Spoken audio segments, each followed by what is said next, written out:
Facebook WhatsApp મારફતે 1.4 ગણા રૂપિયાની લાલચ આપી છેતરપિંડી કરતી અંજારની ચીટર ગેંગનો પર્દાફાશ।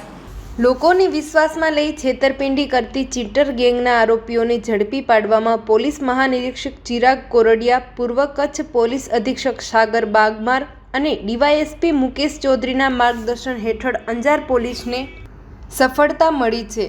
પોલીસ દ્વારા મળતી માહિતી મુજબ ગઈ તારીખ 12/6/2026ના રજીસ્ટર થયેલ ગુનાના ફરિયાદી રાજકોટના પાર્થ જયસુખભાઈ કારેલિયાને અંજારની ચીટર ગેંગ દ્વારા ફેસબુક માધ્યમ દ્વારા પ્રતિક પટેલ નામની ઓળખ આપી વોટ્સએપ માધ્યમથી સંપર્ક કરી વિશ્વાસમાં લઈ ₹1.5 લાખના 6 લાખ રૂપિયા આપવાની લાલચ આપી ફોસલાવી અંજાર મુકામે બોલાવી ફરિયાદી સાથે ચીટર ગેંગ દ્વારા ફરિયાદી પાસેથી 1.5 લાખ લઈ આપવાના થતાં રૂપિયા ન આપી છેતરપિંડી વિશ્વાસઘાત થયેલ હોવાનું ફરિયાદી દ્વારા અંજાર પોલીસ સ્ટેશનમાં ફરિયાદમાં જણાવી સોશિયલ મીડિયા મારફતે ખોટા નામે ઓળખ આપી લોકોના સંપર્ક કરી તેમને વિશ્વાસમાં લઈ 1.4 ગણા રૂપિયા આપવાની લાલચ આપી રોકડ રકમ પડાવી લેવાની મોડસ ઓપરેન્ડી ધરાવતી ગેંગ સામે ગુનો નોંધાયો હતો।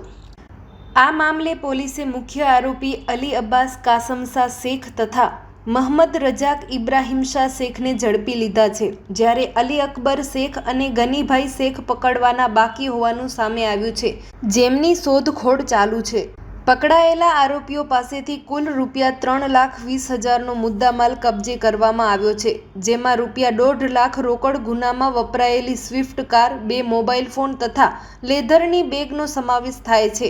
આ કામગીરી અંજાર પોલીસ સ્ટેશનના પોલીસ ઇન્સ્પેક્ટર H.A. જાડેજા તથા police sub inspector C.M. Chaudhary સહિતની પોલીસ ટીમ દ્વારા કરવામાં આવી હતી। Report by Bharti Makhijani, Anjar.